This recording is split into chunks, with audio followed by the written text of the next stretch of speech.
I awaken. A familiar reality rushes in. I'm not confused by who I am or where I find myself. Yet I am perplexed by the contrast with where I've just come from. I existed as much before awakening as I do now, but the two realities are utterly dissimilar. Wherever I was, I want to go back. I have a sense of unfinished business, like I was just on the cusp of some important revelation. Why can't I remember? It's gone. It's gone. But wait, no, there's a fleeting glimpse of it. It was like, God damn it, I lost it. I wonder if these dreams would resolve themselves if given enough time. Suppose, for example, that the situations we find ourselves in when we are dreaming are important processes for creatively thinking through our problems. The detailed conditions of the dream, the particulars, might be analogues to something with which we must really contend. What if these dreams are valuable sources of insight and consolidation? If so, then the failure to dream effectively can contribute to mental illness. Consider this. I've observed before, as have others, that the condition of modern life is totally alien and disconnected with the conditions of our evolutionary heritage. We are primates working in cubicles, queuing at bus stops and airports, blazing down the highway, galloping on the back of an iron buffalo in the midst of a stampede 4 lanes wide. This is madness. And there is so much choice, so much responsibility. Can't I just awaken naturally in my hut, surrounded by the huts of my kin, and go out hunting and foraging with my cousins? I look around me now and wonder, what kind of life is this? Where are my kin? Where is my bow and my spear, my canoe and my paddle? This phone, this car, this microwave oven, these implements of modern life are poor substitutes. I hate them. They make me nervous. Trapped in the bustle of civilization, I'm so lonely, so disconnected. I want to kneel upon the earth, to drink cold water from a clay vessel. What is this coffee mug in my hand? What does it say? World's greatest grandpa? Follow your bliss? Happy wife, happy life? Go fuck yourself. I want to smash these mugs up with the fervor of a religious crusade, tearing down the false idols of its enemies. Calm down, man. It's just a cup of coffee. We'll feel better in a little while. Okay, I'm sure I had a point. Oh yeah. So it occurs to me that the resolution of dreams might be critical to mental wellness. What damage are we doing by waking up to a morning alarm day after day after day? We even call it an alarm. Wake up! Here they come! Dear God, they're here! Oh, the humanity! Alarm! Alarm! Oh, it's just this. False alarm again. I guess I'll get up and busy myself with things I don't want to do. But I swear I was just thinking about something important. What was it? Where was I?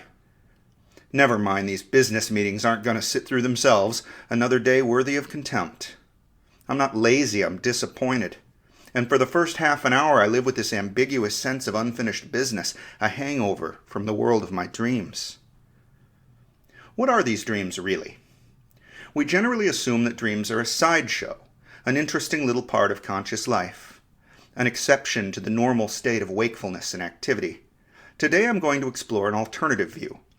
But first, let's hear from Oliver Sacks in his book Hallucinations as a way to get into the topic.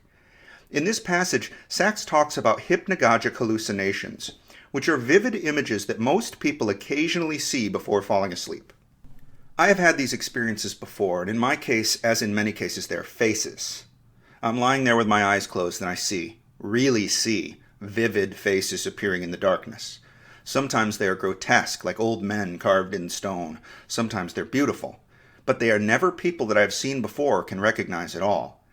These faces appear to me and persist for seconds before changing into new faces. Sacks writes, quote, "Most hypnagogic images are not like true hallucinations. They are not felt as real, and they are not projected into external space, and yet they may have many of the special features of hallucinations. They are involuntary, uncontrollable, autonomous. They may have preternatural color and detail and undergo rapid and bizarre transformations, unlike those of normal mental imagery. There is something about the rapid and spontaneous transformations specific to hypnagogic imagery that suggests the brain is idling, as my correspondent Mr. Utter suggested. Neuroscientists now tend to speak of default networks in the brain which generate their own images. Perhaps one may also venture the term play and think of the visual cortex playing with every permutation, playing with no goal, no focus, no meanings. A random activity, or perhaps an activity with so many microdeterminants that no pattern is ever repeated. Few phenomena give such a sense of the brain's creativity and computational power as the almost infinitely varied, ever-changing torrent of patterns and forms which may be seen in hypnagogic states. Although Mavromatis writes of hypnagogia as the unique state of consciousness between wakefulness and sleep, he sees affinities with other states of consciousness, those of dreams, meditation, trance, and creativity, as well as the altered modes of consciousness in schizophrenia, hysteria, and some drug-induced states.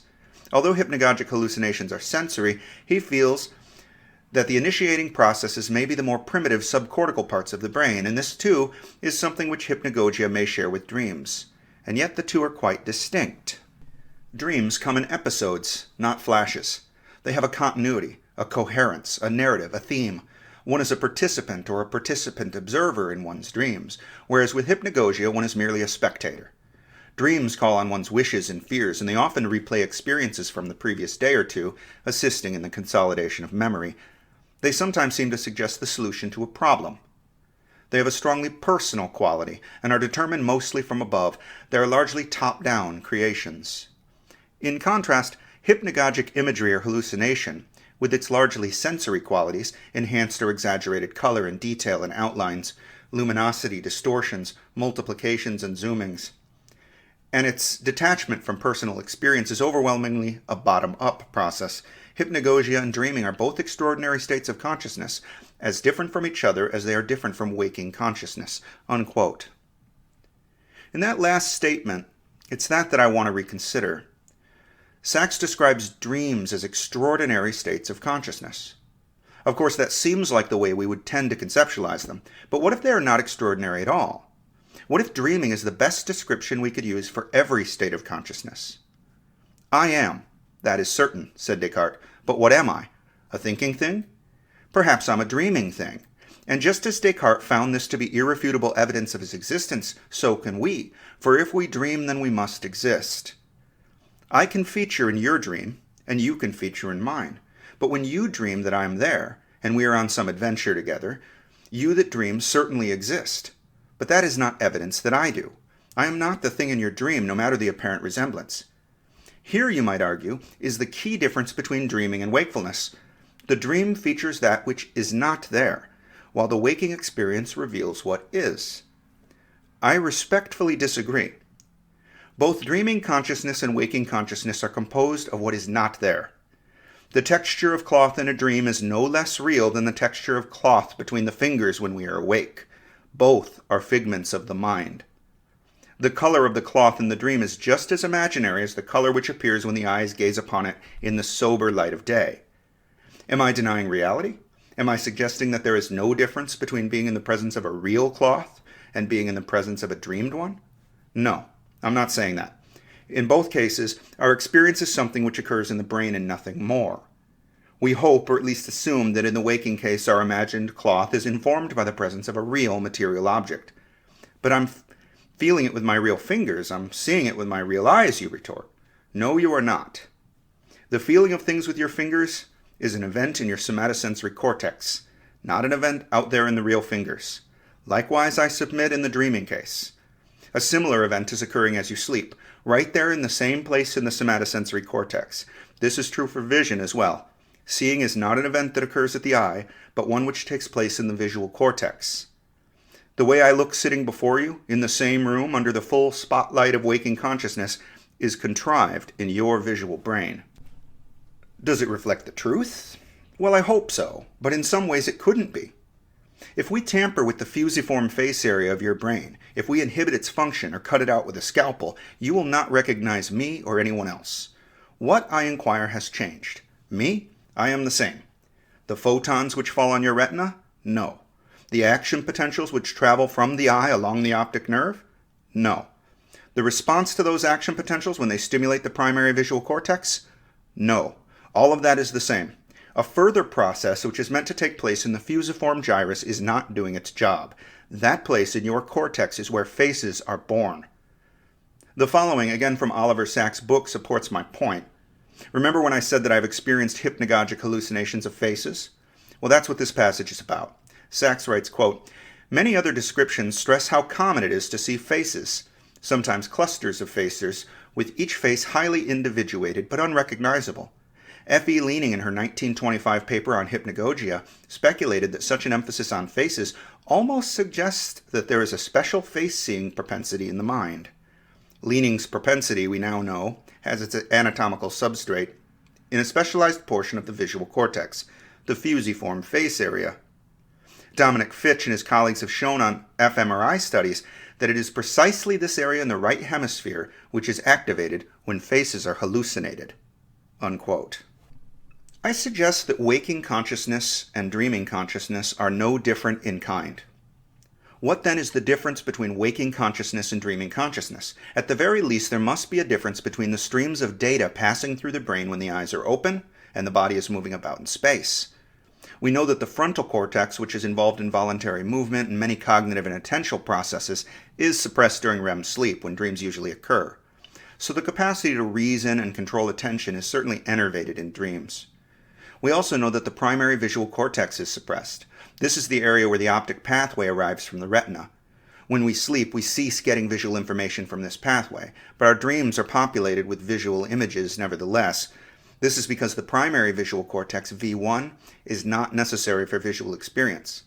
To be sure, we are blind without V1, but cortical blindness of this sort does not prevent us from having visual experiences in the form of hallucinations and dreaming. The following is from Christof Koch's book, The Quest for Consciousness. Quote, "From an experiential point of view, dreams are full of the sights and sounds of life.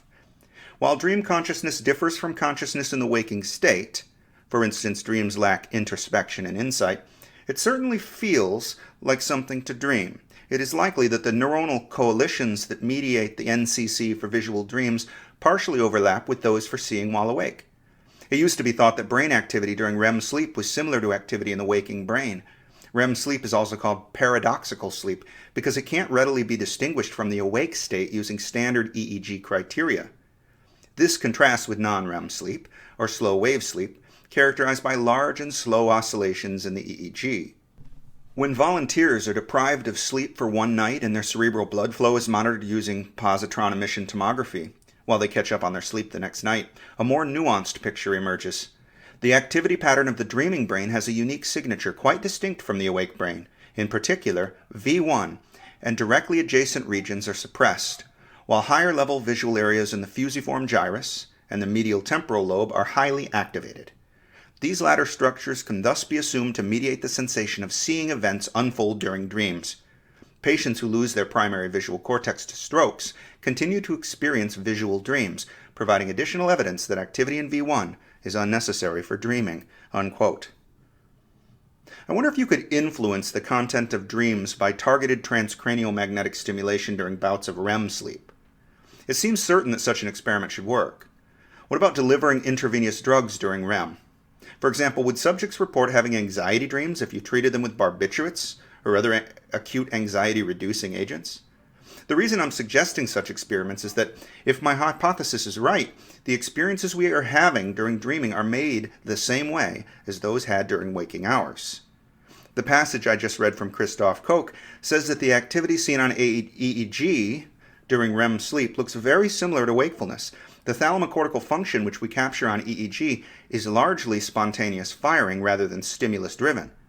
Is the same spontaneous activity going on all the time while we are awake? And if so, why don't we hallucinate? I have a guess.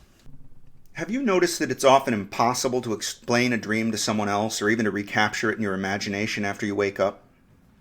Internally, that is, within the logic of the dream, the episode is coherent and meaningful. Something is happening and you are a part of it. There is something which needs to be done. The situation is intense and often emotional. It all makes sense and it matters. Then you wake up. It can be quite an unsettling feeling, a feeling that something important is unresolved and drifting out of your grasp. The continuity of your being hasn't really been broken.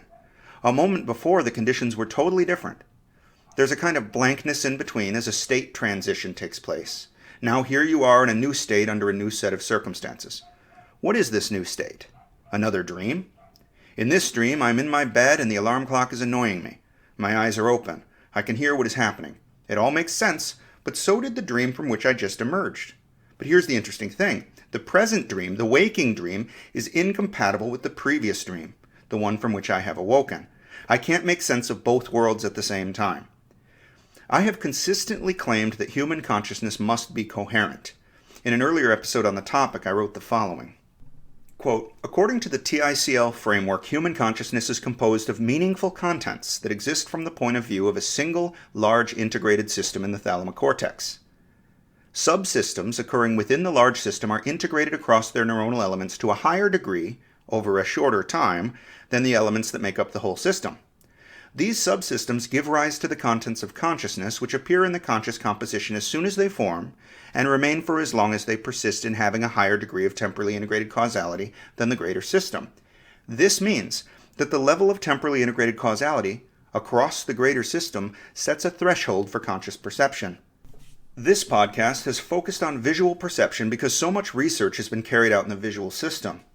With regard to the visual component of the human experiential landscape, the Necker cube and binocular rivalry suggest that the organization of the cortex prohibits the coexistence of two objects in the same space and time. The landscape is coherent with regard to spatial representation. I hypothesize that this occurs because two subsystems cannot both occupy a common spatially mapped network.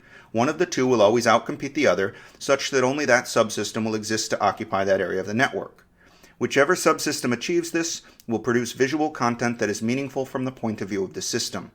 The other will be relegated to background noise.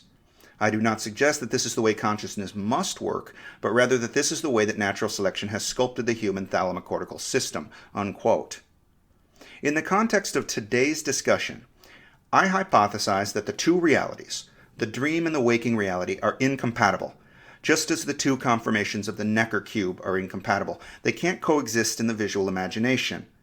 I can't make sense of the dream I was having from within this reality because the geometry of the current subsystems is utilizing the same cortical infrastructure that the former subsystems were using. The system is continuous, so my point of view upon content is continuous, but these contents are structured completely differently than the others. Meaning implies relativity. The previous meaningful contents were only meaningful within that former arrangement. It has all fallen down like a house of cards, and I'm left with only traces of memory and emotional valence. This is a lot like how people describe tripping on DMT. And why not? Everything made sense within the structure of the psychedelic state. Without that structure, there's no sense to be made of it. Just a vague and hollow description can be attempted. It fails utterly to capture the experience. It comes across as banal, like the boring retelling that one time or another we've all tried to make when we've shared a dream experience with someone else. I guess you just had to be there.